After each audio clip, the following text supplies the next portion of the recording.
Dearest gentle listeners, you are listening to the Ladies Bridgerton, the talk of the town. We are your effervescent hosts, your neighbourhood-friendly Kiwi Tosh from Middle-earth, New Zealand. And Patty, Regency romance enthusiast, currently writing her strong, confident, intelligent, independent, and dependable era. Settle down onto your favourite settee as we delve into the lives of the elite and illustrious ladies, lords, and royalty of the town. This Bridgerton podcast is two friends just talking Bridgerton and no longer Taylor Swift, romance, symbolism, Easter eggs, and I'm on a bit of a come down after last week's Taylor Swift episode. Deep, sorrows, prayers.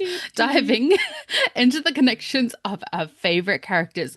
We cover both book, TV series, and notable social media, and therefore will contain spoilers. Dearest listeners, today, dear Tangent Squad, we begin by basking in the golden dusting of Colin's Afterglow. But the reverie is short-lived, as by the end, our dear Pen is ripped from her lover era into her fugitive from the Queen's Justice era. Colin gets to enjoy his first time with his future wife, but her joy is once again ripped from her. Pen goes from her lover era to her reputation era. Literally. Yeah, just like that.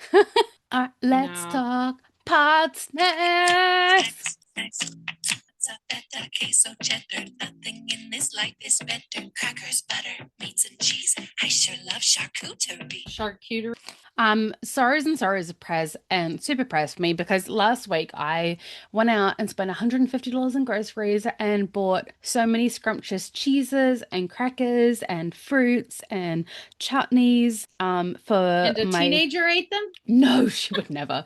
No, all of my girlfriends, they were sick, and then we ended up with just one of my girlfriends, teachers, school holidays. That is our time to be sick. That is not our time to see our friends. That is our time for our bodies to finally decompose. And so that, because it's all uni girlfriends, so they're all teachers. They were either sick or covering sick leave for others, and it got cancelled, and now I just have cheeses sitting in my cupboards, not my cupboard, my fridge, waiting for the appropriate time to eat them. Yum. Be down. Oh, and P.S. I forgot to say, the snacks song is Faraday on TikTok. I'm going to say that every time just to make sure everybody knows it's not us. It's Faraday, and she's fantastic. If you've not seen her on TikTok, she also writes a love song to potatoes, but her video for it is like her husband thinks she's talking about her.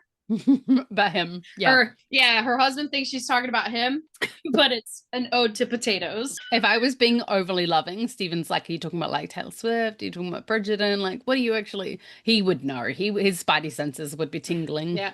Well, because originally that's the song I was going to use for this Pod Snacks segment. And I went looking for it and I couldn't find it in its entirety to download it. But I found Snack, which fits so beautifully. What is your pad snacks today? Patty's pod snacks or pad snacks? Well, what is your pad snacks? I have a good combined moderation, right? I am eating a pineapple because I need the anti-inflammatory properties. I was in a car accident yesterday. Obviously, I'm fine. Patty, but did you die? Sore. I did not. And it was not my fault. So that lady should have been, but did you die? But like no matter how serious a moment is, I'm always like, but did you die? Well, and this lady and her passenger and I are ladies of a certain age. So we both talked about like our injuries. Like, did we feel injuries, whatever, and assessing ourselves. But we all said, well, we'll feel that tomorrow. Yeah. You know. So I'm eating some pineapple because I want the anti-inflammatory properties, and it needed to be eaten a couple days ago, so I'm cutting out parts. And then I also have chili cheese Fritos. I have just finished off while we were doing our catch-up tangents before we got on to the episode, and my choc mint after dinner mint biscuits. All the Aussies know just how spectacular those are. The one thing I wish I had was chocolate. Again! I have a lot of chocolate in the house at the moment, but I just don't really touch it, to be honest. And then just a reminder, if you want to sponsor the snack segment, just go see us over on Buy Me a Coffee and donate, and you will be named our pod snack sponsor of the pod. We have no pod snack sponsors this week, but I would like to give a huge shout out to our Patreon members because we really, really appreciate all the support that you give us. So that it helps pay for the Zoom and the clip thingamajig. Very formal term, very formal name for them. The shorts. Thank you. The short, all the different subscriptions that we pay for to be able to make this pod, it really goes a long way in helping pay for those. So we really, really appreciate. Our newest member is Maria. Shout out to Maria. So much love for you. Thank you so much for supporting us. Yep. So now we have Julia and Sarah and Maria. We've doubled. I'm trying to think. Mumba number 5. A little bit of Julia in our life, a little bit of Anne by our side. Maybe we'll write a new song. Maybe we'll write a parody song when we get a 5th Patreon. A little bit of Maria is all we need. And it'll be Patreon number 5. That actually sounds like a fun song. I will create it. It will be fun. Okay. Now we have new news. We have kind of news. We think there was a post on Maria was actually the one. Maria's been sharing all the leaks. Yeah, Maria's been sharing them. Like, I see them, but I don't have time. So thank you, Maria, for picking up that mantle and keeping us apprised. I am always nervous about sharing, like, especially coming from an actual podcast, in case it is just hogwash and then we're sharing misinformation. Yeah, so Maria, you're doing a favor where we get to talk about it, but we don't have to take claim to being the posters. But there was a leak potential of drop date from for the Netherlands. Bridgerton season 4. The Netherlands Netflix. It did get taken down, which is why we were not sure if it was accurate or not. But I have marketing theory and why I think it's possible. Because they did that big Valentine's Day event, right? And the 2 date, Valentine's is in between them. So I think they're going to use that because remember, this is the season of love. So you keep talking and I will jump onto Facebook and figure out what these dates are. It's January and February. January 25th? It's like the 26th and the 28th. It's like January 28th and February 26th, I think. Because I was like, maybe I can see if Smaug wants to spend his birthday in New Zealand and help me get there. January 29th. Thank you, Maria. January 29th.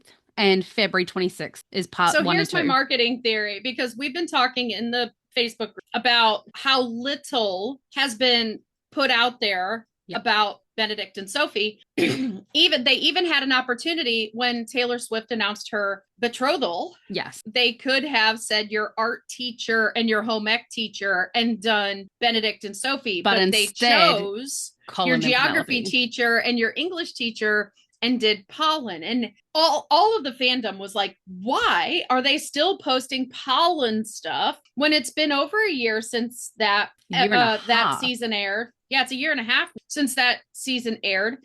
And we're coming up on 2026 finally when, Benofi comes out, when season 4 comes out. Why are they still doing Pollen content? Well, here's my theory. They put so much money into that marketing campaign for the Pollenson, right? Mm-hmm. And what did season 3 create? How many podcasts were there prior to season 3? How many Bridgerton podcasts are there now? I actually don't know how many. I know a bunch came out when season 3 dropped. I don't know how many of them have actually continued to make content this far and consistently. Like, I think, but it's still like and What a Barb was out before season 3 because they started in the ramp up to season 3 from season 2. Yeah. And I know from seeing a post of theirs on Reddit or something that they were given the first 4 episodes before the season dropped so that they could podcast about them to come out when the season dropped. So I think that some people started podcasts because they thought they'd get that privilege. Yeah. And I think they utilized all of these tactics to increase social media content creators focusing on Bridgerton. Because like our podcast is Bridgerton centric. We're the Ladies Bridgerton. Do we talk about our other fandoms? Sure. But we talk about them in a way that they correlate to Bridgerton. But there are social media content creators like Ainsley Broom. She's always, talking Bridgerton, even if she does talk about other pop culture stuff, always bringing up Bridgerton, right?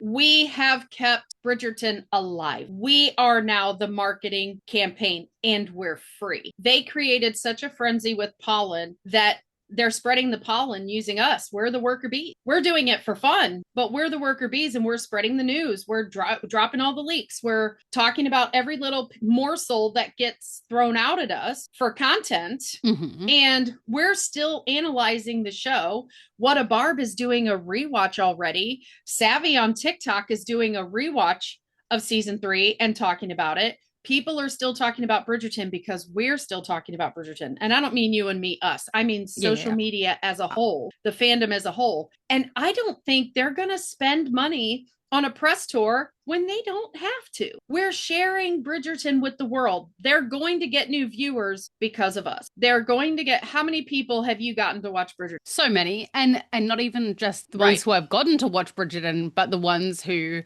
I force to listen while I go on about. Right. We're doing the job. They don't have to spend the money. Yeah, a bunch of my family and friends watched it just so that they would understand and be able to support when I started the podcast. Yeah. I have a work friend who started watching Bridgerton to be able to support my podcast and understand what we were talking about. It was so cute of him. Yeah. But now he and his husband both watch it. I love that. Yes. So by the way, shout out, James. Shout out, James. Thank you for supporting us. I do think that it is a tactic. I personally think that the Netflix poster drop was a tactic in order to build up frenzy, because like PR people do this. They will make us think that, oh, we're getting something that we're not supposed to have. And so we're excited about it. And we're talking about it even more than if they had dropped an official poster, because when you think that you've got something that you're not supposed to, it's exciting. And well, not only that, but like I was telling you before we started recording, I saw a TikTok where I don't know if it was a content creator or a news organization, and a content creator was sharing it. I think it was something like maybe BuzzFeed or something. I don't know. Yeah. But Bessie Carter was in New York doing a charity run walk, because they said, how many miles are we running today? And she goes, oh, we're not running, we're walking. But they interviewed her while she was walking, and she's still talking Bridgerton. Like they're talking about the Featheringtons being the comic relief. Surprised me, to be honest, because she doesn't seem like she left on the best of terms, but I wonder if she's had enough time now to like calm on the matter. But I think because season 3 resonated with so many people, and it's still in our heads, they're reminding us something about season 3 to build up that excitement again if it starts waning on social media. And then people start talking again. And this is Bessie Carter, and there was a little controversy about them leaving, and did she leave on good terms? So people are starting to talk about that again. But she's had a whole project. She did a play with her mother. She had another TV show. She has a TV show set in the 1920s that she's been busy. And she looked incredible in that style as well. Yeah, they barely talked about her. Like, they did talk about her and her mother acting together for, a little bit. I mean, it wasn't a long TikTok, but the main chunk of that video was Bridgerton. So, and I've noticed that in, Golda's got a movie coming out. There, she gets talked to about Bridgerton. It's like, and I understand they can't escape it because Bridgerton's just a thing. But most of the time with these kind of interviews, the questions get sent a time. Yes. So, and they're not by the news outlet itself. They come from Netflix and Shondaland. They have specific things that they're not allowed to ask. Yeah. There's points you have to hit, and there's things you do not discuss. Sorry, I'm just like, for all you people out there, when they go, "Ooh, what can you tell us about season 4?" And they laugh all demurely like, I'm afraid of sharing because I could get in trouble. That is a known question, and they have a canned response, and their acting skills are what sells it. They want you to think there's big secrets. A lot of times they will give something that's like an unimportant, like, oh, you'll really enjoy the romance of the season. Like very vague, like, Oh, yeah. Like the whole Colin talking about breaking the furniture. Try and guess where we broke the furniture. I was actually about to say where Nicola and Luke talked out how much sex there is in the season, insinuating that it was between them, but it wasn't. It was between the Mondricks. Which got cut. Well, yeah. Benedict. The lead up to. And Benedict and his harem. Lady Benedict, Danbury, the but that clock. also got cut. Lady The Danbury clock getting of season her 3. Lady Danbury getting her garden tended got deleted as well. Just to be clear, there's an L in there. Clock of season 3. But also not. Yeah, so there was a lot of sex in season 3, but not between Pollen. And not to Not say between that our I leads. needed sex, I just needed more connection, if that makes sense. Like less sad gal era, less angsty Colin, more connection. Although I'm feeling it right now, I completely understand how it happens as you're doing your glow up and you're growing as a person, that you have backslides and you have things that happen in your life that try and crumble everything, and you have to rise above it to keep ascending. I'm feeling that right now. Like the adversity I'm going through, it's like, every time this comes back up, I handle it a little bit better than I did the last time. And eventually I will overcome it, right? Mm-hmm. And I feel like that's kind of what happened with Penn this season, because like she is being successful flirting. She's got a gentleman caller who's going to come, and then the ton just rips her apart. She gets her guy, and then Eloise rips her apart and ruins that moment. She gets her first time, and then the queen's bounty ruins that. She gets married, and then the queen is the queen ruins that. This like girl everything cannot just gets ruined. Win. Okay, so I do believe on that note, it is time to make haste into today's episode. Oh, wait. Oh. One last thing. There's been a lot of posts on TikTok from the people who won the Emmy for hair, the designers of the hair. Yes. They have posted so much of Cressida's hair. We're going to talk about one specific hairstyle when we get to that scene, but they also posted a hairstyle that didn't get seen in the season because there was a deleted scene. Are you kidding me? Because Nicola flat out specifically said they weren't. Oh, there's no. What you see is what we filmed. Nothing got cut. We didn't cut anything. I think what she means is, I think what she was specifically referring to was sex scenes, but she just worded know that's it in not a way. True because of the Mondricks. Yes. Well, I think she meant specifically Colin and Penelope sex scenes. What we saw was what we got. Because obviously we know that Lady Danbury had sex scenes with servants. We know the Mondricks had a sex scene that continued past just the... We also know that scene at the end took more than a day, almost a whole day or more than a day to film, and we got some seconds. There's a lot of cutting room floor because the fans were trying to advocate to Tom Verica and different people, like, give us outtakes, give us takes, give us things that were not in the show. We deserve more. And they came out with an official statement that there is nothing cutting room floor. There's nothing we can give you that we haven't already given you. And we're still getting cutting room floor stuff. We're getting things Tom Verica recorded on his phone. That stuff exists. It's out there. Make us a documentary. Trust me, we'll all watch it. I mean, I did just go see a basically documentary in the making of Ophelia, but the Fate of Ophelia. But the Life of a Showgirl movie, and that's basically it was basically just the making of the Fate of Ophelia, talking about how each song was made and like the inspiration for it. Like, it wasn't a lot for a movie, but I'm happy to go sit there and watch it all in one place rather than having to get little tidbits from this interview and that person on that podcast. I want it all together in one place. Like, people who are obsessed, they want it all in one place. Yeah. We don't want it to be a treasure hunt. Market it. We will come. If you build it, we will. Yes.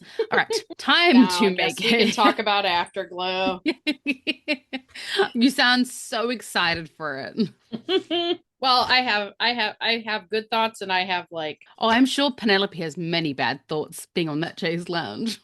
First of all, she's scrunched into the back of that. And Colin's taken up it looks incredibly uncomfortable. I don't even know how they're both on it. I don't know how they lounged all day. Remember how they said they lounged all day under the blanket? She's essentially on him. I'm looking at it now. She's essentially on him and half up the back of it. And he's just got he's got the lion's share of that chaise lounge. Yes, because he's no short boy, right? Those neck muscles. That profile was a good view for him. Yeah. So getting into the first detail we notice is that Colin never takes his eyes off a pen. Oh, wait, hold on. This isn't how I want to start. We must hold space. Must hold space for You Are My Mess. Like, that is the one entire thing that we got that was verbatim wording. It wasn't the same scene. It wasn't the same scene, but it's the same sentiment. Well, and when he says, when she says, "Do I look a mess?" He does this little smile, like he knows exactly what he's going to answer. He's like, yes, yeah. And it's kind of that proud smile, like, I made you a mess. Yeah, You Are My Mess is in this moment not just you look messy. Yeah. You're a hot mess, yeah. but I still take you. Like, in the book, it was somebody accepting Penelope in a way she hasn't been accepted before. Like, he's taking responsibility for her, because the book is written more like closer to what would happen in Regency time. Like, she's gone unwanted all this time. But in this scene, like, that You're My Mess it means a lot of different things. And the funny thing is you look at her and every single piece of her hair is perfectly in place. And I'm like, where's the mess, Colin? Where's the mess? Oh, it's frizzy though. Like, you can tell her, like, most of what occurred was her up against the back of that settee and her hair's rubbing. Yeah. Remember the line from Prudence earlier? Like, but it back of my head. Yeah. Flattens my hair. Like, Penelope's hair is frizzy like, and flat in the back. Penelope's like, flatten it, Colin. Flatten it. Flatten me, please. I'll be your pancake any day. But, and I think that's homage to that. Like, her hair is a mess and she just don't care, really. But the main points here is, like, he doesn't take his eyes off her, no matter what he says. Like, when she's talking, she closes her eyes. She still looks away. She's afraid of saying something or how he's going to take something, but he is deadlocked on her. Like, he's fully connected. And when she says, was I good enough for you? You're still seeing her insecurity. But he doesn't just say, he does not just say nothing compares to this. He leans in even farther. Like, he wants her to feel the breath of the words coming out of his mouth. That's so important to him. And not just that, but you can see this, like, look of concern on his face, as if, like, he never wants anything ever to ever upset her. And, like, he knows that she has read the journals and he's like, oh no, she's seen these journals and now that's what's making her insecure. Oh no, I don't think he thinks that yet, because when she brings up the French girls, he laughs, but it's so awkward that I think he laughs for her benefit. I think he doesn't want to. Well, no, because he doesn't want to acknowledge his past or remember his past. No, because at first she says, but I know that you are more experienced, and he is still in that concerned. Nothing will ever compare to this. Like, please don't compare. Yeah. Like, you can see the pain on his face. Like, I think he was thinking about the brothels and she was thinking about the French. Yes. Like, so he's like, nothing compares to this. But even if he wrote about a lack of connection with the French girls in the journal, he also talked about France having some of the most beautiful women in the world. And stuff like that, which plays into how that part of the conversation goes, because when he says nothing compares to this, she gets so giddy and she's like, I looked at it at first and it's like teasing, like, not even the women in France, right? Like, she's teasing him for the first time. Yeah. But in being a person myself who doesn't get a lot of words of affirmation, and Penelope has not gotten very many words of affirmation in her life, she was just given something that was so big. Like, it lit her from within. She was. And I'm talking about the words, but yes, both. We should be playing the song Wood in the background. But she was just given, like, Colin can't even understand what he just did for her right then. Like, she was healed in a way, because he basically said all of his experiences, she's better than all of them. And she's remembering the line of, women in Paris are some of the most beautiful women in the world. And so she brings that up and she says it with a smile, because if he says yes, he thinks she's beautiful than the women who are the most beautiful in the world. Like, she's kind of fishing for a compliment for the first time to make sure she's hearing him right. Because it's like, she's not used to this. She's not used to somebody loving her so loudly and openly and giving her the words of affirmation that she doesn't really get. Like, just watching her be so giddy about it, I'm like, I recognize that. I still personally hated this part. I'm not a huge fan of it Oh, either, but I looked one at it moment. differently I today. just sorry for that brief intermittence. I had a delivery driver turn up, but he was in my driveway, like yelling out hello. And I was like, at first, is this an angry cat? Like, what is that? I was like, is there a cat dying in my driveway? What is that sounding? Oh, oh. Like, what is that? Is that a person? Yes, it was a person. I'm like, why did you not even go to my front door and just knock? Yeah, I really, really have mixed feelings about this because I just think that there's some things in a relationship that you shouldn't be so cavalier about. And Colin even says that.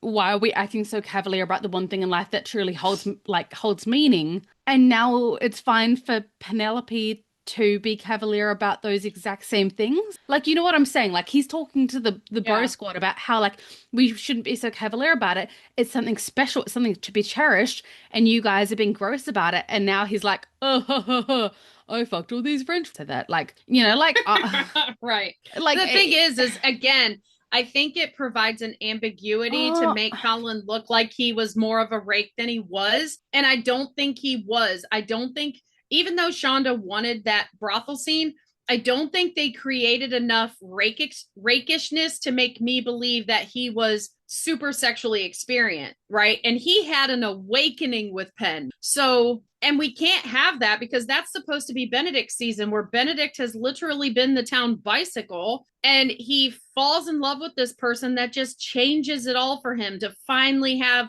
love behind the action. Like, and he's loved everybody, but this love transcends everything. So Colin and Penn couldn't be that. So I don't think there was enough footage, or and even in the journals, the ones that I, was able to piece out, there wasn't even enough in there. Like, he said he could play them like instruments, but that doesn't mean full on sex happened. I think he got an education. Yes. He played around. No, I think it was but I don't think he was like Antony or Benedict at all. And they needed to create ways where they could bring it back up all the time because that's what Shonda wanted him to be a reformed rake as well. And that's why that didn't work for me, because how are you going to film a brothel scene where he and the two ladies are all under separate blankets? Who does that? And especially when you're intimate with each other. And the journals are so vague, like, and now they have Penelope talking about it like, I know and I'm okay with it. It doesn't matter to me where like Taylor says, I don't care where you've been, you're mine now. Yeah. Right? So I'm so proud of you making a Taylor reference. Well, we were just talking about it last week. But you should be proud of me for holding on to that for an entire week. And tainting you. But I think that the part here that made it not so great for me is, yes, Penelope is now wise to the ways of making a baby, but that doesn't immediately make her such a wanton that she's going to bring up his conquest. That felt disingenuous to me in a way in the scripting. It felt 2025 of trying to bro out with your boyfriend of, look how cool I am that we can talk about other women's boobs together. We can check women out, like, where I'll nudge you and be like, hey, look at the rack on that girl. Like, no. Right. It felt too 2025 and it kind of just took me out of the moment because back then, like, they weren't even allowed to acknowledge, like, mums and daughters barely had any sex talk at all. It was basically just a man has to do something that's part of his duty, and your duty is to have babies, therefore just lie there and take it. Like, smile and nod. Yeah, let him do what he's gonna do. Yeah, that was your entire, like, do your grocery list in your head if you need to get through it. Like, that was your duty. It wasn't it wasn't an act that you did with your husband out of choice. It was your duty. So to go from, like, in all the ways that Violet talks around things all the time, nothing is ever said outright, to all of a sudden being so jovial about something so not talked about, and especially not talked about by women of all people. Like, the only women who were allowed to talk about those things so casually were the Madame Delacroix, were the opera singers, the Siennas. Like, you were not a lady if you were talking about sex. And I'm not saying that as in from my point of view. I'm not I'm not slut shaming anyone here. This was just how it was in the ton in the 1800s. Right. And I think that in a way, the scripting, the writers were trying to create a quick sense of intimacy now that they have slept together, but we only saw one occurrence of it on screen. Mm-hmm. They were trying to show that they'd been at this all day long and they are fully connected. Like they both know things, right? So they're manufacturing connection. Yeah. Because they have to show, that was their way of kind of showing that this occurred more than one time. Mm-hmm. And I think there was other ways they could have done it with set design. You have all those drop cloths. Throw out a drop cloth over that carpet with that pillow that's behind the settee. Mm-hmm. Like, make it look like you did it in more than one spot. That's helpful. I feel like the reason that they did this and the way that it was done was very, very, very specifically to make it as Colin has had other women, but he chose Penelope. Colin's been with many other women, but nothing was ever as good as the most beautiful women in the world. Yes. But nothing compares with Penelope, because that is how he realized that he loved her, because it felt so different with her than it did any other woman. And like, I do understand that perspective when they did it in the book more so, where he was questioning what love was and what it felt like. That would have made more sense to then be like, oh, like, I've been with other women. This is what it was meant to feel like. I didn't feel any of this. That would have made sense. But in the context of the TV series where he told her he loved her before they had sex, it just felt forced to me. And I don't know. This whole interaction, except for the "you are my mess." Yes. The "do I look a mess?" Or "my mess." All of that is genuine. And then this whole part, like, am I good enough for you? Was I enough for you? Because I know you're more experienced. Like, Hey, wait a minute. Is this from the Netherlands? What? Dutchland. This is something Deutschland? And it required X-ray screening. Uh-huh. I just sent my mum and I was like, oh, I do have. And it says Natasha and, not and. So it's in Dutch. Did my friend send me Dutch chocolate? I'll be so mad at your friend. Happy for you. He also just had a car accident in which his car was entirely written off and only had third party. My car's not going to get written off the airbag. Oh my Lord, I'm excited. I'm going to be jealous. So while this is so cute. Dear host parents, thank you for taking in our daughter Amelie in such short notice. We are very happy about it. Best regards, Monica and Marcus. Aww. And there's like little teddy bear, a little junior Uno for Ezra. There's a giant cookie. How sweet. There's mini marzipan stolen. There is like a pretzely chocolate kind of situation. There is like a fruit loaf cake situation. I don't know how to pronounce any of these things, but they look like kind of a delicious something. I don't know what they are, but yes. And then more board game, like a Phase 10 board game. Oh, and Kinder chocolates and like Lind hazelnut, my favorite, and a white chocolate Lind. This is so sweet. That is very sweet. I was like, Dutchland, like what is so Dutchland must I'm confused because I thought that was Dutchland was Netherlands. That's really thoughtful. That is very thoughtful. Was that from her parents or the old host parent? Yeah. So my host student's parents sent that over to thank me for taking in Amelie. And the fact that they sent things over for Ezra as well, that's so cute. Sorry, back to our regular prescribe while I just fangirl over how sweet that was. Yeah, so I agree with you. I feel like it's disingenuous. And I think that Colin, he definitely played it off for her sake, but I just don't think, like, for him from that moment on, they're, Mr. Colin and Mrs. Penelope Bridgerton Whistledown, even though he doesn't know about Whistledown yet. I just don't think he wants to be the Colin Bridgerton that existed the morning before last. You know what I mean? Like, he doesn't want to talk so openly about his past. And she doesn't want to talk about Whistledown, so they both have something they don't want to talk about. Yeah. But I found it interesting that the camera angle was completely on them through this whole part while they're being like super intimate with each other, connected with each other. But the second they talked about his writing, and he says, I don't like to make a promise that I can't keep, even though they're rewriting history. He said, I suppose, or he didn't say he definitely would. But this is typical. Penn is already using her womanly wiles on him, like, no, you promised. Yeah. Good job, Penn. But the instant that she pulls herself out of it and realizes that Colin is somebody who doesn't like to lie, he's a man of his word, and she should tell him about Whistledown, the angle you can tell is the mirror. We are the mirror looking at them now. Yeah. And the looking glass doesn't lie.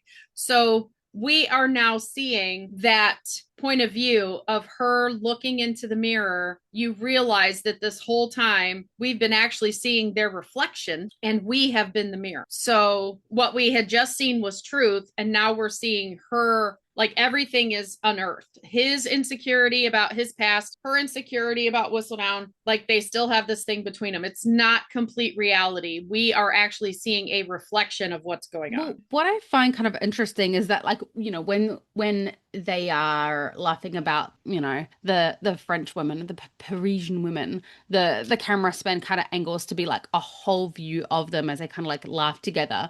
But then when she then continues to talk about, to bring up, and I do think that they used it as a segue to bring up his writing. I still just didn't love that transition, but I digress. Well, for him to say that she got him to do it, or that she helped him so much, like, he would have never been a writer if it wasn't for her. They had to have her bring it up more than once. Yeah. Because they haven't brought it up since. They just brought it up in such, like, for Penelope, who is such a wordsmith. It's been 2 episodes at this point. Like, she brought it up at the end of episode 2 at the full moon ball. Yes. We haven't heard about his writing again until this moment. And this is the beginning of episode 5. Who writes for a living and is so witty and clever and has amazing banter, to then be like, you're writing. This is very good. Like, come on. Like, you could let me read more of your writing. You promised. No, but I mean, get a thesaurus, Lady Whistledown. I know you've got better words than very good. Yeah, but she'd also give herself away. She has not told him. Yes, but Penelope is also a writer, and she is a reader, and she's also incredibly clever. Colin would never, like, if Penelope starts talking eloquently about writing, he's never going to be like, wow, that sounds like Lady Whistledown. Like, she's not going to be like, she's like, oh, and I heard Colin Bridgerton's been sleeping with French women. Like, she's not going to be talking about his writing in the words of Lady Whistledown. She's still going to be Penelope.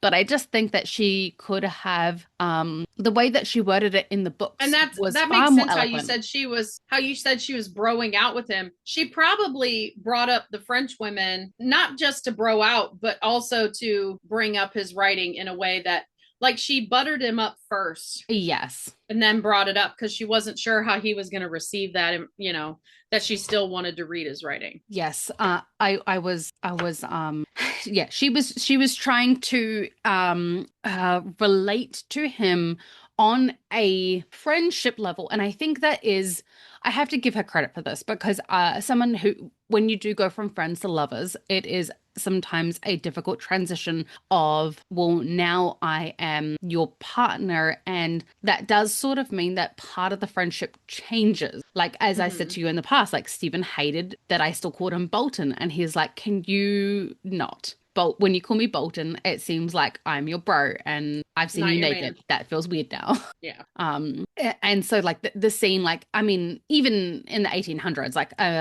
we even saw Simon, who's an absolute rake, disgusted with himself for discussing things with Daphne that she should not have known and he should not be exposing her to. So even if Penelope and Colin's relationship had never changed into what it was, it still wouldn't have been an appropriate thing for them to laugh and joke about, even back then, maybe with the exception of if she was married and it was in like kind of a group setting with his brothers or something, and they kind of like, oh, what about those French, maybe you'd get away with it then, but like, still, that wasn't the kind of thing that you talked about with a woman in the 1800s. Well, and I guess I take it too, like, maybe she was awkward, like she didn't know how to broach the subject of his writing. But 2, she was awkward in this moment. Like, once you start the act is pretty easy, right? That communication is easy. And now they're talking afterwards and they're figuring out, how do we communicate now? We could always talk really easily before, but now I know a few things, right? Like, you've seen all the parts you've been dreaming of. So now we got to figure out from this point on is where everything's different, right? So maybe it was an awkwardness and she kind of what's the word I'm looking for? Like, not info dumped, but said something inappropriate that she didn't like, her filter didn't filter her in time. Welcome to my life, Penelope. Right. I've been there.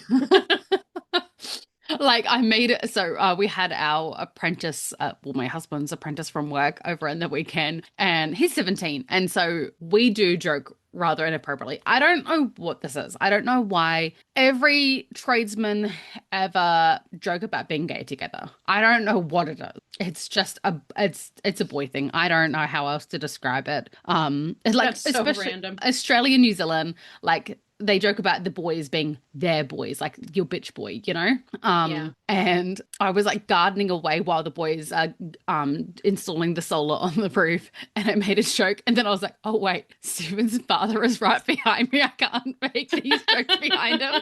And then he made a joke, which I will, for petty safety, not relay here. And I was like, what the hell? I didn't know you know jokes.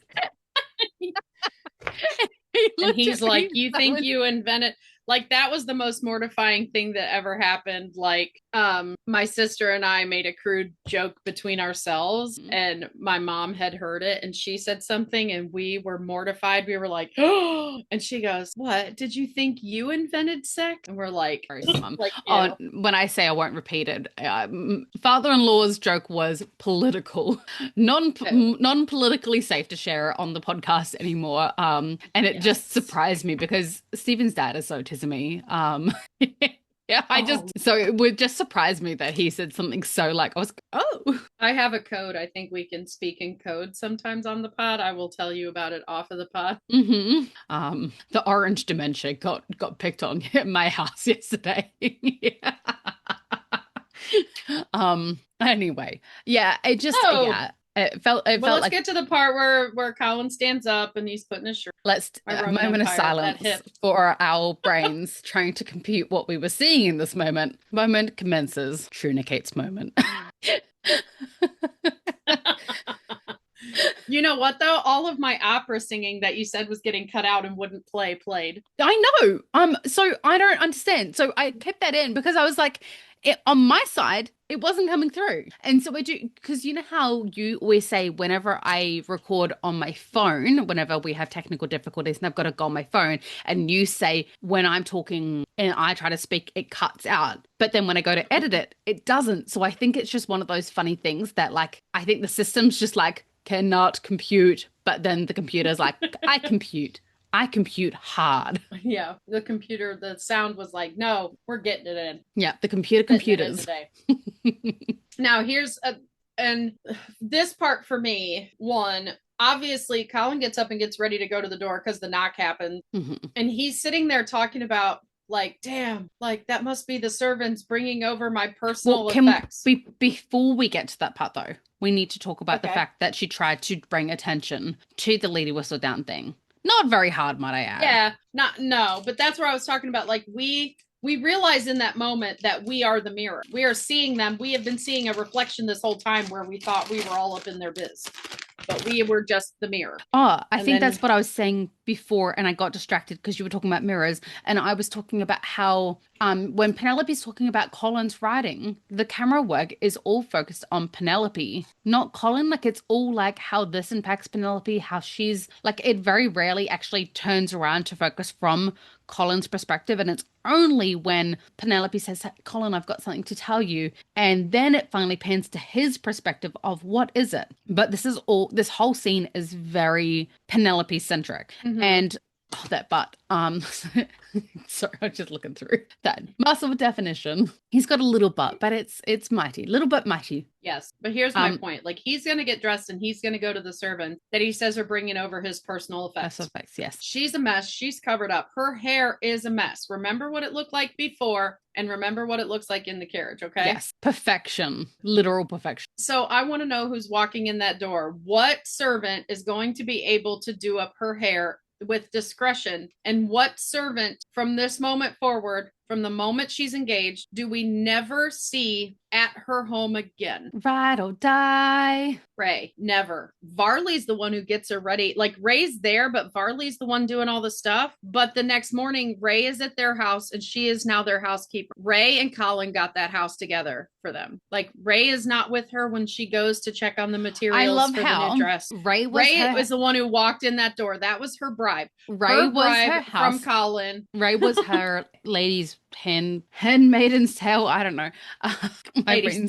Lady's maid. And then the second that Ray's like, okay, they're engaged, I'm out. He's like, I'll wait for you over there, babe. Mm-hmm. I'll see you there. But that's what, well, even ladies' maids, like when the ladies' maid knows that they're going to go to the new house to be the ladies' maid still, they will go ahead and they will prepare the staff on everything that the lady likes. Yes, and we saw that happen with Rose in season 1. Yeah, but that's not what Ray became. Ray did not stay a lady's maid. They did not have any other servants. She had on a brand new outfit, and it resembled more of Varley. So she became the head housekeeper. I sort of wish that he said, oh, that'll be Rose bringing over our personal effects. Ray. Ray. I just think about it. Yeah, I really wish that he'd specified that it was Ray bringing over our personal effects. That would have been fantastic to have that in there. Because, like, you notice that the moment that he gets up, Penelope goes into that shy, introverted, like, because she's afraid she's going to get found out and get compromised. Yes, and he's not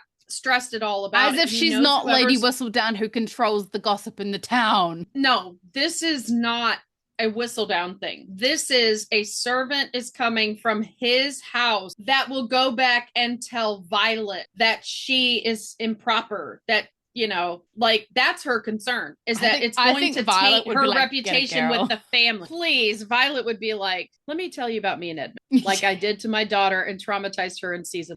In which Edmund lost his virginity to Violet on their wedding night. No. They succumbed to their passions before the wedding. She alluded to that to Daphne in season 1. I know, but in the book, they lost it to each other on their wedding night. Yeah. So that's why I was like, I think when the same as Colin, I think when they say succumb to their passions, I think it's more they didn't do the full 9 yards. They did what, third base? Just a little bit of heavy petting. Just enough to, you know, satiate the vows. The bands take too long to read, Violet. I can't wait that long. He like runs up to the altar and like starts reading the bands out at 2 speed. Hurry up! It's like, okay, you can read faster than this old man. We're not reading it every Sunday. We're going to do this on Sundays and Wednesdays, and we're going to cut this down by 2 weeks. Yeah. But yeah, like Colin knew the person that was going to come into the house was not going to say a word. Well, he didn't He didn't even say, like, get yourself dressed or I'll lead them elsewhere or anything like that. I don't think they would have gone anywhere near where Penelope was. Otherwise, he would have been like, oh, hide or go into that room or like dress. But like, because somebody did, because her hair got done. I think that's just, to be honest, a little bit of bad planning or. Oh, yeah. It was straight up a production mistake. Yeah. But the showrunner, the producers, they have to understand that a lot of us we process more information than just words that are said and big physical things. We get context. We noticed that Penelope's hair is done, and it wasn't just you and me, it was the entire fandom. Like, what servant was it that walked in that house and is that discreet? Because she was tight in that, like, her hair and her dress like was cinched more. than when she walked into that house. Mm-hmm. Like, she was done up. Yeah, absolutely.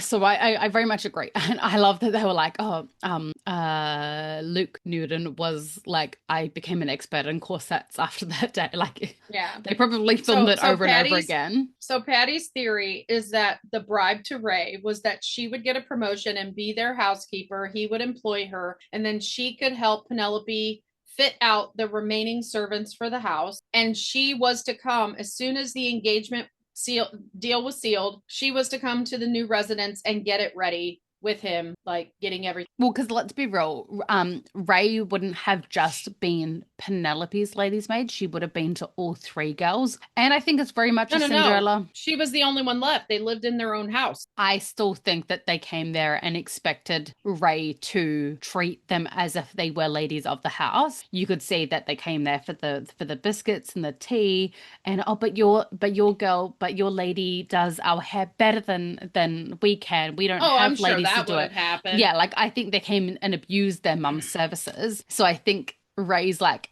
I want to get the Dodge out of town, out of the Featherington household, because as much as as much as Portia treats Varley well, I think that every other servant in that household is probably treated pretty poorly. Well, not cruelly or anything, but very sternly and dismissively. Yes. Yeah, and very high expectations. Like I get kind of a little bit of the vibes of Araminta from the book of polish these shoes 20 times over. I want that silver sparkling to the point Can that you imagine? I can see my reflection. Think of the maid wars though in Sophie and Benedict's book. Actually, if servants come and go, they're coming and going because of finances. But if they don't know the family's finances, and the house looks really good because Portia is big on appearances, like what if all of these servants that are leaving think they're being let go because they did a crap job? Because Portia would have done that. So new servants come and they're okay with being treated crappy. You have tickled me. Next season, they have said Portia is going to be up to her same old antic. What are those antics going to be? The maid wars. Oh, God, I would let her be scheming. Let her be She is going to be scheming about the maids, because I was like,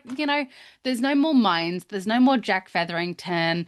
Dundas seems to have come down. So, like, what scheming is she going to be doing? It's going to be the scheming of the maid wars. That's where she's going to put all of her energies into, like, trying to take down Araminta and solidify herself as, like, the top dog against her. That'd be great. Araminta,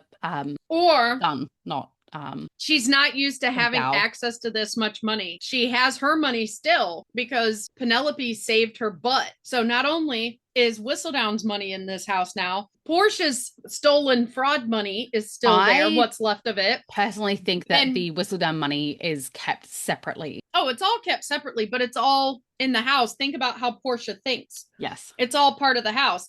And whereas I don't see Penelope and Colin would manage the money, but I don't think they would care so much about servants' stuff like Portia would. And I think she's trying to stick her nose in, and she starts the maid wars because now that she has access to funds, she's trying to steal good servants away from the other people. That makes sense. I think she starts the maid wars because she has more money to throw around, and she wants it's not about saving their necks anymore and keeping them in society. Now she's going to try and socially climb because her foundation is set. Well, because now she's tied to a family of higher standing. And so she's going to use their name to climb herself. She wants to make it look like she wants to be a powerhouse. Whereas before she was clawing her way to stay in. Now she's going to be trying to elevate herself to be top dog, like one of the top women. Yeah. Oh, actually, what are the paintings behind Colin? Let's have a squizzle. Okay, there's the mirror. God, I hate how dark they film this. While you're looking at the paintings, I just want to bring up the rug again. It's sunflowers. The bee is on. And that rug makes it to Featherington House when they move. That one's just like they're on a field of sunflowers. An archway. That one looks like the Parthenon, maybe. And then, I am not sure. I think I'm sure, but I'm not sure. But there is a small table in the study at Bridgerton House that normally houses a small cherry box, and the candlestick for that side of the room. There's a settee over there. But after this scene, we see a cherry box on top of some trunks behind the settee that they're on. And I don't see that cherry box in the study for the rest of the, like, there's a little metal thing and a candle or lamp. I've checked several, it's like the scene with Ella in there. And then when her and Colin walk in there to talk after Francesca's wedding. And then So like, I think some of his personal effects were already there. I agree. And then, he says, we can take my carriage across. No one will see us. She definitely looks full of shame. And I think that part of it is actually that she has now slept with Colin and therefore he can't take it back. She can't take it back. He slept with her, not knowing that she was whistled down, and she knows that there's no going back from that. Like, she knows that Colin is not the kind, now that he slept with her, to ever leave her, even if he found out and was non-approving of it. And I think that kind of harkens back to the part in the book where he accuses her of waiting until the engagement party to drop the letter. I think that was kind of a little bit of the same vibe, but made it work with this timeline of and he even says it as much once he does find out that she is whistled down, that she entrapped him. And I think that's what she is now. She is coming down off of the high and is starting to realize what she has done. Not that she'd ever regret sleeping with Colin, just that she regrets that she did not tell him the truth before it occurred. She got swept up in the moment. That she deceived him because she full on allowed that to happen, wanted that to happen, but wasn't truthful prior to it happening. So there's always going to be that wondering once he does find out of whether or not she did entrap him. Yes. So I think we're going to be and I think that I had a thought, and then you brought up the entrapment, and I'm like, yeah, that. I think it goes with parts. It plays into the press tour. Remember, they were asked in Brazil, like, if you have to tell somebody a secret or you have to tell somebody something, how do you go about doing it? And Nicola kind of joked, like, because Colin was like, oh, you got to just rip off the Band-Aid, be direct or whatever. And Nicola kind of rubbed his shoulder and was joking around, like, hey, like, she's like, so you sleep with them first, and then you're like, hey, got something to tell you. And I think she was playing that off flirty, but that was like what lent to the scene. Like, we get kind of a mindset, because we see Penelope as purity and she's just a young girl and all of this stuff. But Nicola plays her, like, when Nicola talks about Penelope, she talks about Penelope like Penelope is just messy, and Penelope is like Gossip Girl, and Penelope is purposely like, she's just mini Portia. Yeah. And I think in a way she is, but I think that she is a product of her environment that Nicola never really talks about in public. But like, where Nicola talks about, come on, girl, what'd you think was going to happen? Right? Like, you created this situation, where I don't think Penelope in the moment really thinks like that. I don't think she wrote her whistle downs purposely to connive, purposely to manipulate, purposely to influence like that. I don't think she was an architect of scheming. Exception. Yeah. I mean, every time she wrote about somebody, it was in the moment in only one whistle down. She didn't orchestrate anything. Like, look at Danbury and Violet orchestrating the whole thing between the Duke and Daphne. I feel like she did a little bit down, like talking up some of the members of the ton. She was trying to influence, hey, these girls are lesser appreciated. These are some wonderful skills of these young girls. You should take a look at them. So I mean, that is in a way not a slight manipulation, but it's for good. I mean, it's influential, but it's not a scheme. And Nicola talks about Penelope like she's a schemer. And I now believe I have anecdotal proof, that circumstantial evidence proof, that Danbury has known Penelope was whistled down from season 1. Well, I'm just trying to think, because we're an hour into this, and it's hard because the part that I wanted to bring up now of what Penelope's feeling right in this scene goes along exactly with a line in the carriage. I think I'll just bring it up now, and then we can talk carriage more in detail later. But basically, so with what I'm saying about how Penelope now realizes that she has entrapped Colin. She made a promise to Eloise. I will tell him. You have my word. And then when they are going through the carriage, let's fast forward. Let's pretend that the Queen has already issued out the notice saying, hey, £5,000 reward for anyone who unmasks Whistledown or helps unmask her, whatever it is. And, Colin gets the notice in the carriage. And then Colin talks badly about Lady Whistledown. Wouldn't it be great if she's unmasked? Like, basically, let's get the bitch. And then he says, what is it that you wanted to tell me? She says, it does not matter anymore. As soon as he slept with her, she is no longer going to tell him. That's the way that I took that. It does not matter because now we have slept together. I cannot tell you because what is done cannot be undone. You will not leave me. It'll just make you hate me. I rescind my promise to Eloise. I'm not telling you anymore. It does not matter. No, because that Penelope would have walks been in later. She can't be like, I tried to tell you. I'm sorry, girl. That was the perfect opportunity to tell him. Yeah. Like, hey, by the way, you can't go after, you've got to protect. Like, wouldn't it be great if we got her? I'm right here. You got me all you want. You have triggered me to thinking two other things that I'm going to get out right now because you're saying words that are making my brain go ding. One, anecdotal evidence, circumstantial evidence proving Danbury knew Penelope was Whistledown. And when she tells Violet, Whistledown only writes she sees, so let's give her something. Danbury is already playing Whistledown, and you don't necessarily enter a game of chess with somebody that you don't really have an idea of how they're going to react. And Whistledown hasn't issued but what, three society papers by that point, and Danbury's already willing to play. In season 1, the Queen just wants to find her and find out who she is. She doesn't start playing her and Whistledown are in a chess game until season 2. I think Danbury, that line tells us Danbury knew Penelope was Whistledown, so she knew how Penelope would react if she saw certain things. The fact that she's a romantic girly. The fact that they play chess also harkens back to to Queen Charlotte, where we know that she is playing chess against Whistledown. The whole Whistledown's in Queen Charlotte, I think, were chess references. What's her name? She looks like an Agatha, George's mum. Augusta. I'm like, I know Augusta, it's really similar to Agatha.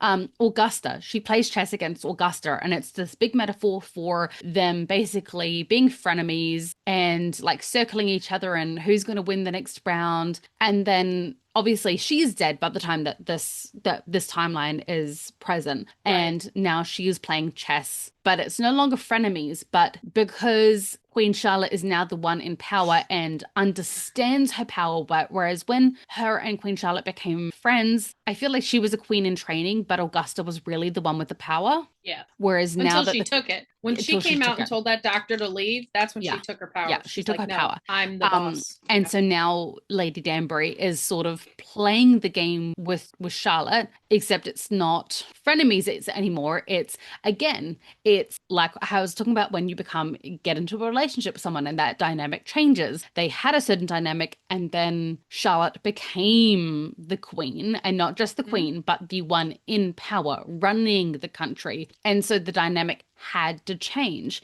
It had to change from we are friends and I will teach you about sex to I'm going to be very careful about how, what, and where I tell you things, and I'm going to lead you to where I want you to be rather than telling you to go there, because if I tell you, you will tell me off because you are the queen. But if I lead you there and you just happen to end up on that path, like... Yeah, that was your idea, really. Yeah, Danbury plays the queen a lot. But what I'm saying is, like, that line Danbury tells me is a Greek woman turning the head without touching she played Whistledown. She had an idea of who Penelope was. She knew Penelope was only reporting what she saw. And then the second thing you said, how many hints did we need throughout the season that Benedict was going to be season 4? Because when they talk about Whistledown, she is not physical. She's never been in the physical realm, yet they talk about unmasking her. Yes. It's always like unmasking. And we know from season 4 with the masquerade that his whole goal is to unmask the lady in silver. And because she doesn't wear a mask, when she's in Lady Whistledown aesthetic, she's wearing a hood. It's not unhooding.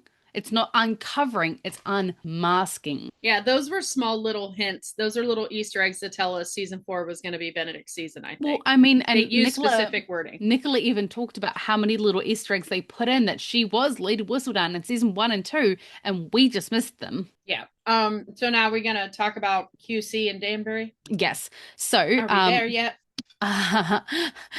poor Lady Danbury. She's like, she doesn't know what to do with herself when the Queen is this happy. She's like, oh no, someone's in trouble here.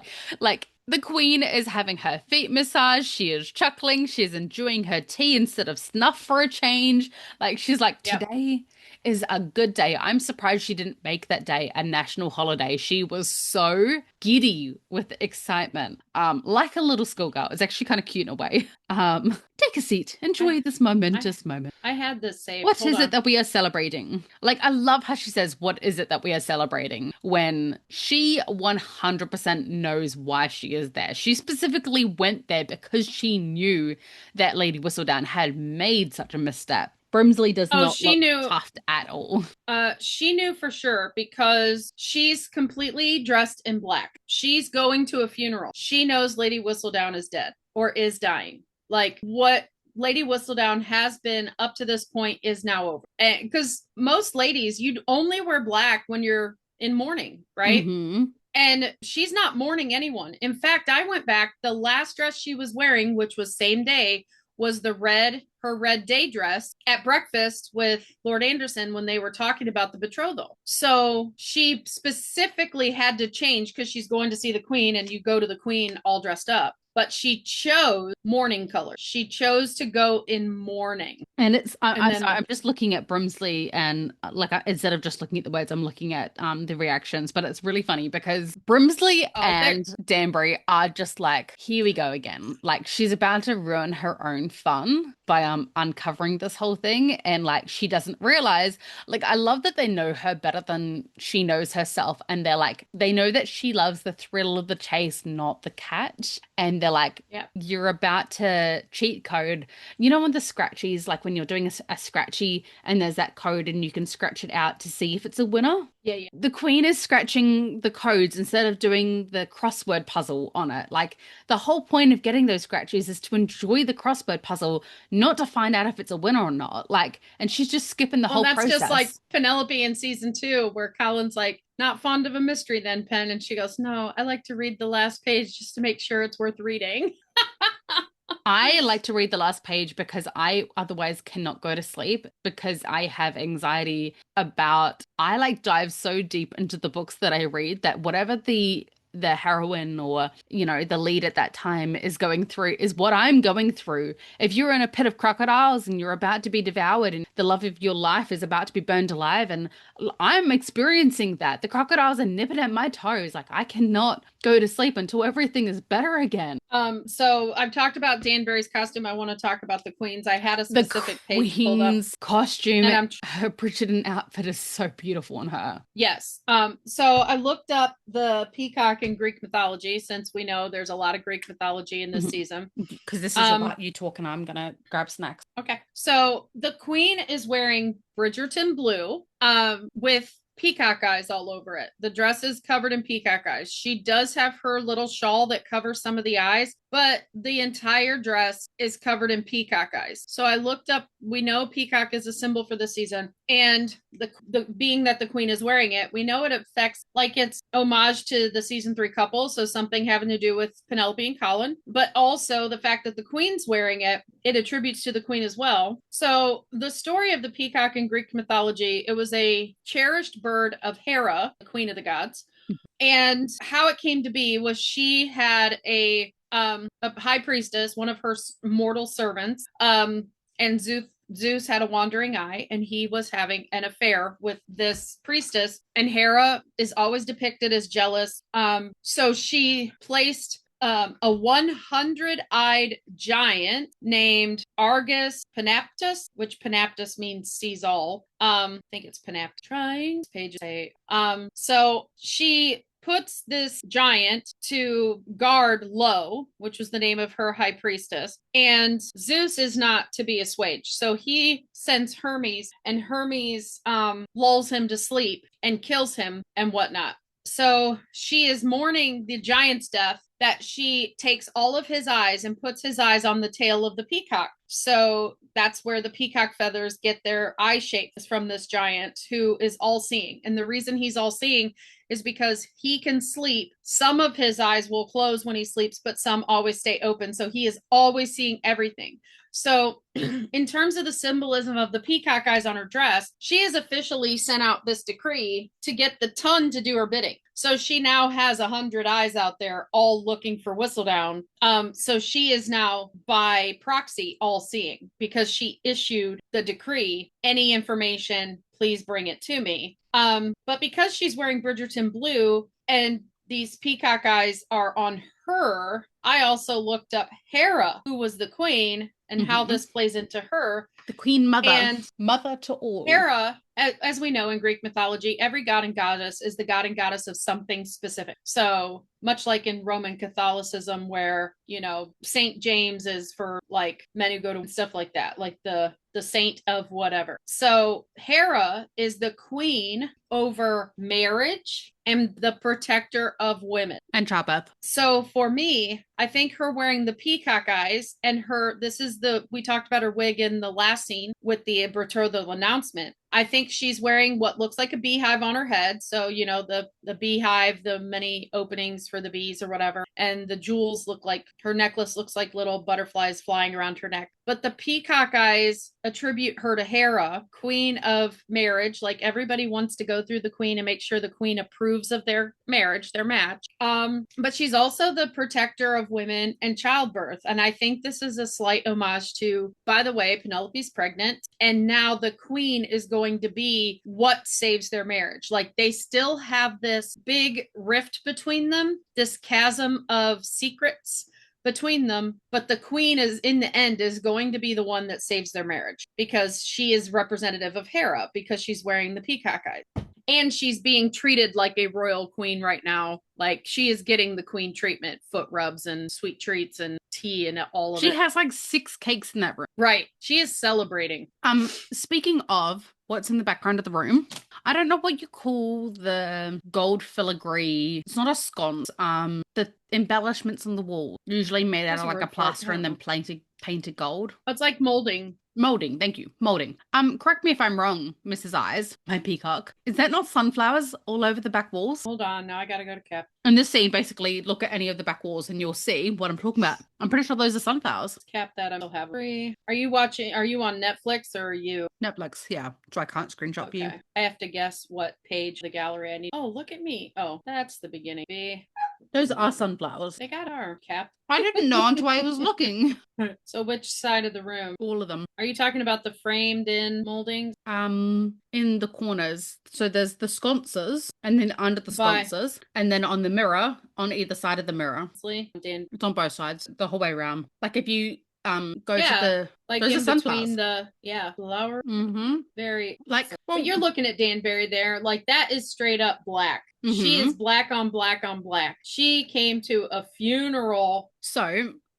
Okay, and I can see a better one there, and it is not a lion's head in the center, so that's definitely a sun. So the sunflower symbolizes happiness, warmth, and loyalty due to its habit of following the sun. Remember which person bowed to Penelope?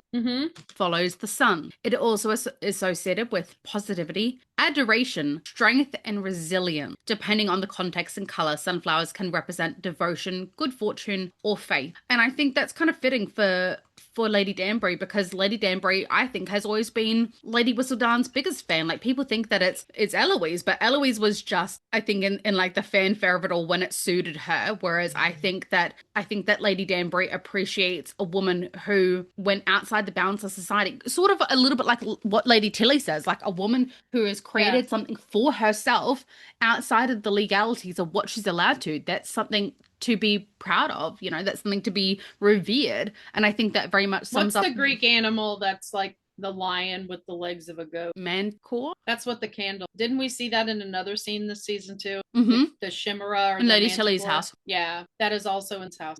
I think it's a manticore. But yeah, the candelabra next to Danbury is a manticore. A chimera, sorry. So yeah, I just wanted to finally get to talk about the dress. It's known for being fire-breathing and fierce, powerful beast, chaos and destruction. And in Lady Tilly's house, it was on all fours, but in this candelabra, it's on its hind legs standing up.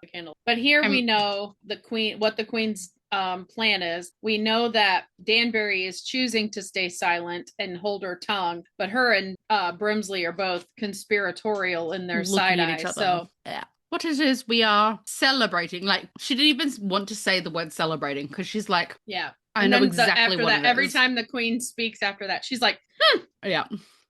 Just little.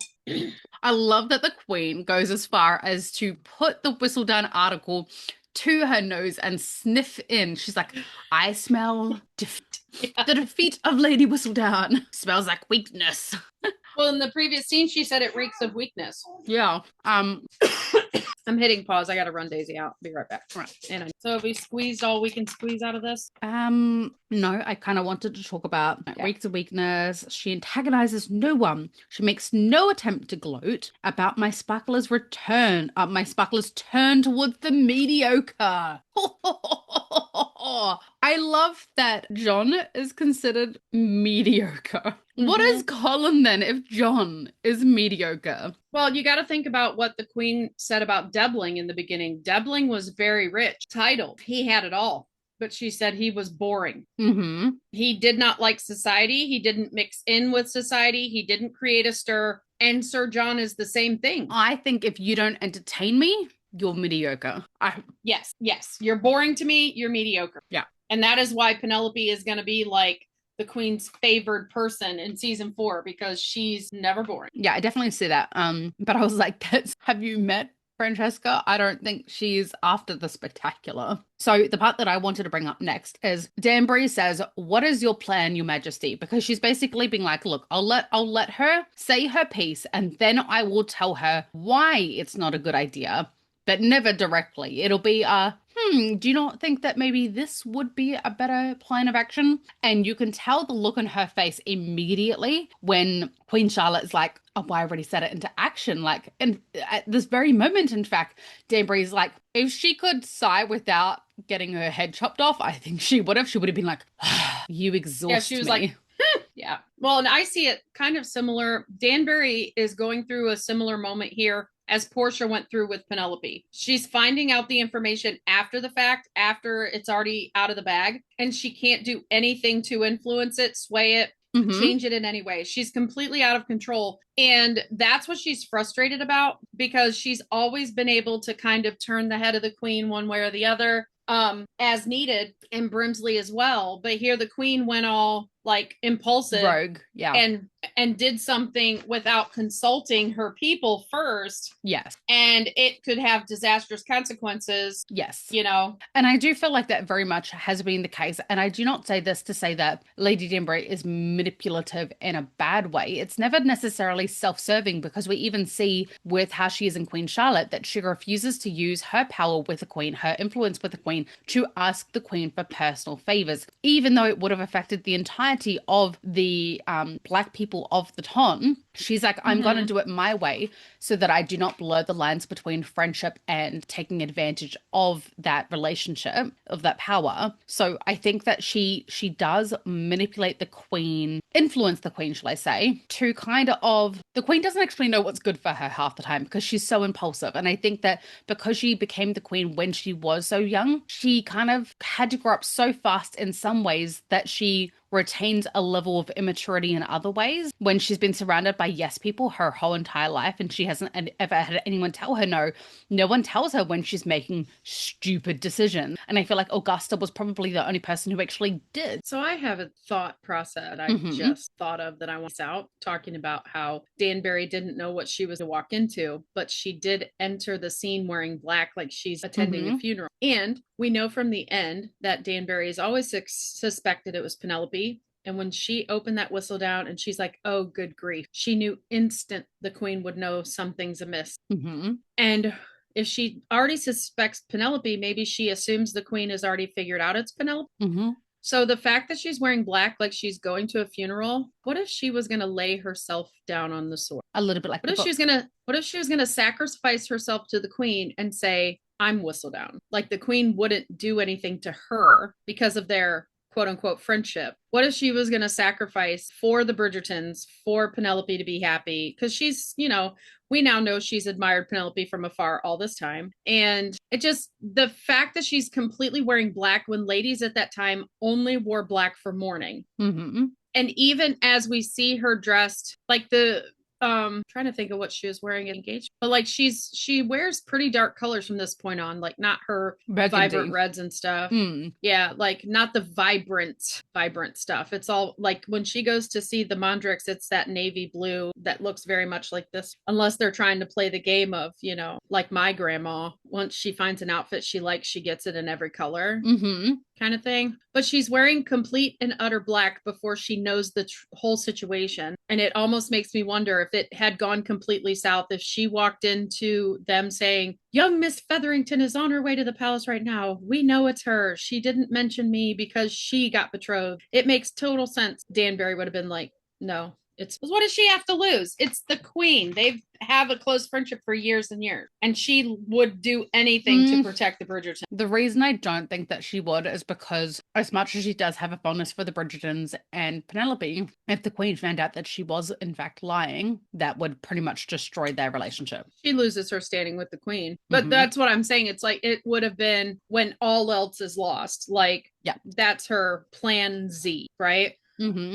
Like if all else fails, I'll say it's kind of thing. Because I cannot fathom why she would be in public in a presentation to the queen. Like she was invited to the palace. She didn't just show up completely in black, completely in. There's something about that costume that tells me there's a meaning behind it here. Yep. And the fact that Queen Charlotte, now Queen Charlotte wears very ornate and intricate outfits, but she's straight up in Bridgerton blue. Now there was either a clearance sale at the Modiste on this French silk, or like she's specifically wearing Bridgerton colors for a reason. Which I found quite interesting considering that she's so antagonistic towards Francesca at the moment for basically throwing her pick aside and going with John. Yeah, like it's very interesting costuming for the scene yeah. Okay, let's move back onto them. The carriage ride between Penelope and Colin heading back to Featherington House. First thing, even an engaged couple would not be sitting on the same side of the carriage. No. You have to be married. So this is indicative to us of Colin already believing they're married. But he also has every curtain closed because he wants Penelope's reputation to be pure as the driven snow when she walks down that aisle. He wants the intimacy of marriage without the shame. Compromising her. Yeah. But do you know, considering what we know about the timing of the season, now that they're saying like their marriage would have been further into June, July area because it ends in August. How hot it would be with all them curtains closed.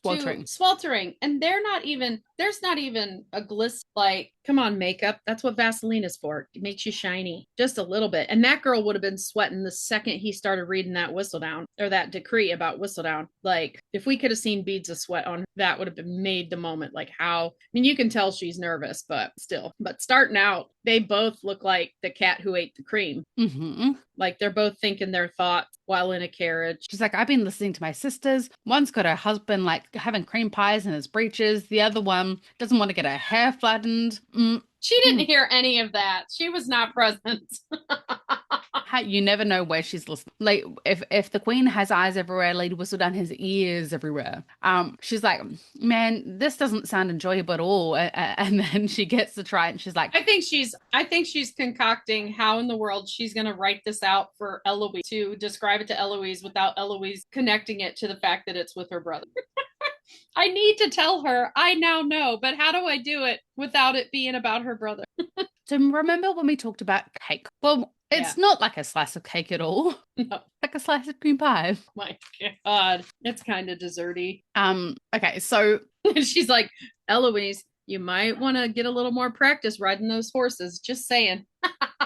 Well, how did you take Like Colin's, I'm actually surprised how antagonistic. Like I know everything that Colin has been through with Lady Whistledown, but I do think that they super duper played up his antagonism towards her for the scene just to make Penelope sweat it out. Like I feel like he would have been like in so post coitus glow moment that he'd be like, "Ugh, like let's not focus on this negativity. Like let's just focus on us." Like I feel like Colin would have been like, you know. No, not the Whistledown thing. They wanted to play like he hated Whistledown so bad. So I think this is like the icing on the cake for him. Like he had his creamy cake, but this is the icing. Yes, Whistledown's going to get unmasked, and I don't even have to be the one to do it. Like, I don't have to get revenge and get my hands dirty. Other people are going to out her, and I just have to sit back and watch. I get to get my popcorn and enjoy the show. So it's for him, it's an extra moment of revelry to go along with how great of a day he's having. The dopamine be dopamining. Yeah, I felt like it was kind of played up a little bit purely like he seemed very vindictive, and it actually reminded me of the sort of vindictive Colin from the books and like how he treated Penelope going into that first sex scene, how he does have that sort of side to him. Because they moved the Lady Whistledown reveal to after the engagement, they had to play up his hatred of Whistledown to make that as dramatic as it was. And so they play it into the scenes like this, like that whole scene at the beginning. Colin never showed any kind of, I mean, he barely even talked about Whistledown in seasons 1 and 2. And now all of a sudden he is just stark raving angry at her. Yeah. Like even all the times he mentioned Whistledown being the reason he and like the whole Marina situation went as awry as it did, which I also think is projection because he knows it wasn't going in the right direction. You know what I mean? Mm-hmm. He'd already figured that out. Just much like Eloise in season 3 projecting everything onto Whistledown being at fault when she was acting recklessly. When he was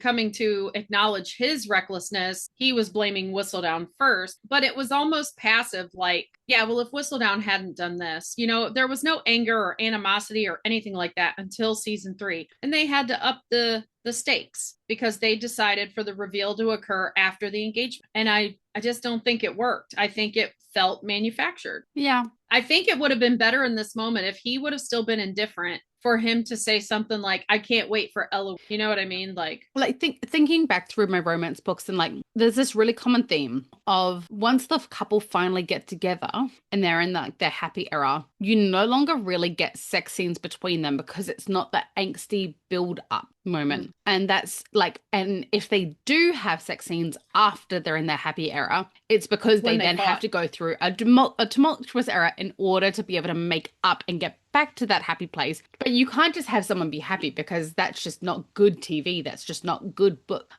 Like there's very much this like sex scenes aren't compelling unless the theme. Unless it's the theme angst. Of it's the modern day theme that media is trying to throw at us, that you have to earn and work hard for happiness, that it doesn't just come to you. You're not entitled to it. It just sort of it reads a little bit of toxic to me, that like you have to go through the lows to get to the highs. Like who wants mediocre when you can have highs and lows that extreme? Because nobody knows what a true healthy relationship is anymore. It's all toxic. They think the butterflies and the chemistry and all that is good, but 9 times out of 10 it's your nervous system telling you get the hell out. Welcome to my 1 out of 10. Welcome to my TED Talk. Welcome to my TED Talk. I'm all about the stability. Thank you very much. I'm not here for the makeups and the breakups. I grew up a romance girl, and I believe in the whole, like, when you reveal your feelings, it's big. It's, you know, down on your knees, create a theatrical production. There's got to be this big, or when you're telling something that you've been holding in for a long time, tears and snot, and it's in the rain, you know, you need dramatic effect for it to be real, but that's not true. It very much reminds me of it's very much one of Taylor Swift's songs where it's she's talking about how sweet and wonderful her boyfriend at the time was, but she's like, but I miss screaming and crying and kissing in the rain. My mom's messaging me being like, where's this packet? Yeah, so it's The Way I Loved You is the song, and it goes, he is sensible and so incredible, all of my single friends are jealous, he says everything I need to hear, and it's like I couldn't ask for anything better. He opens my door and I get into his car and he says, you look beautiful tonight, and I feel perfectly fine. But I miss screaming and fighting and kissing in the rain. It's 2 a.m. and I'm cursing your name. You're so in love that you act insane, and that's the way I love you. Breaking down and coming undone. It's a roller coaster kind of rush, and I never knew I could feel that much, and that's the way I loved you. So it's like she's singing about this dream guy who isn't a dream because she's come from a toxic relationship that has such incredible highs and lows that just stable doesn't seem good enough. Like ideally on paper, he is the perfect man. But because she's come from these tumultuous highs and lows, stable just seems, and that's drugs. That's literally drugs. And that's why they say that relationships are also an addiction of sorts, or can be, because when you're in a toxic relationship, your brain also chases those highs and then creates those lows because you want to get back to those heights. But like with drugs, once your brain has hit a certain level and you've gone past it, the next time it just doesn't feel as good, and the next time and next time, and all of a sudden the lows are really low. Yeah, and that's how nurse abuse over time, especially with coverts. Mm-hmm. They love bomb in the beginning. They give you all this dopamine rush, just love and everything, and then they just quit. And then when they feel you pull away, like you're about to leave, then they give just enough to get you to stay. Yeah. But then over time, you know, they tell you all the things they're going to change. They're going to change. This is why I am the way I am. But they, with all the little bit they give, like you really are afraid of, what if I leave tomorrow and then they're better? One of Eloise's outfits from the previous season. It is Francesca's. One of the people that get handed the pamphlet. One of the couples out walking. When the Colin. Oh yeah, they reuse those dresses. Yeah, for sure. I think it was Francesca's. Penelope's hair here just looks like this is probably when she walked in. This is probably one of my favorite hairstyles on her. That like with the whole front side being down and the back of it being up, but sort of also dangling down is just like a phenomenal look on her. And Colin just looks like he's just got the cream of the crop. Like he is so happy with himself. He is so happy with himself. He's got the diamond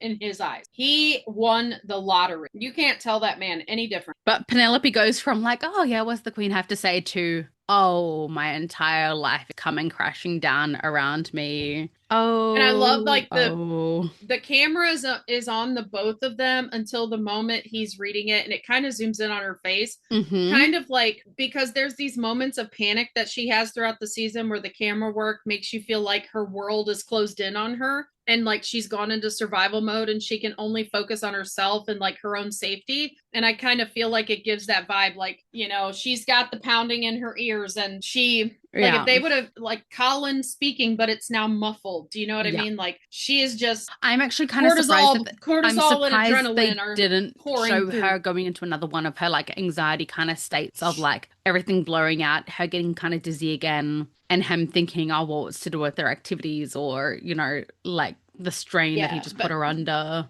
But, well, I also think that was a choice because they wanted her actually passing out to be, is it her anxiety or is it that she's pregnant? Do you know what I mean? They wanted us talking just about kind of chuckle, you know, will you go after her? Surely I will not need to. Someone else will root her out. I'm like, sir, very choice words given your current activities.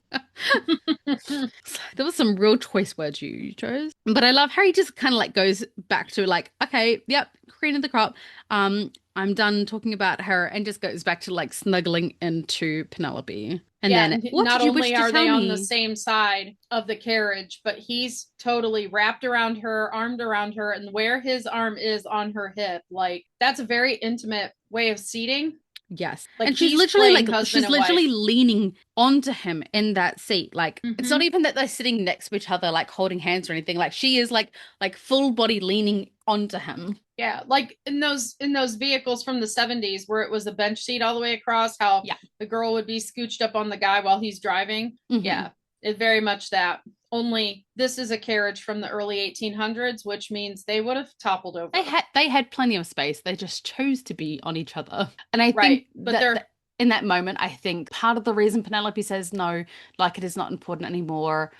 I mean, she may still consider telling him later, but I think at this moment she's like, I just need to enjoy whatever few moments that we have left together before he finds out. Like, I'm just going to pretend like everything's fine. Well, yeah, and I'm doing a Poldark rewatch because it's on Netflix, by the way. It's on Netflix, by the way, and it's delicious. Watch it. And there's a very similar situation in there where twice actually, where a person has knowledge of something, but they're so afraid of how the other person's going to react that they keep trying to bring it up in the moment, but that person ends up saying something or a circumstance happens that causes the moment to be lost.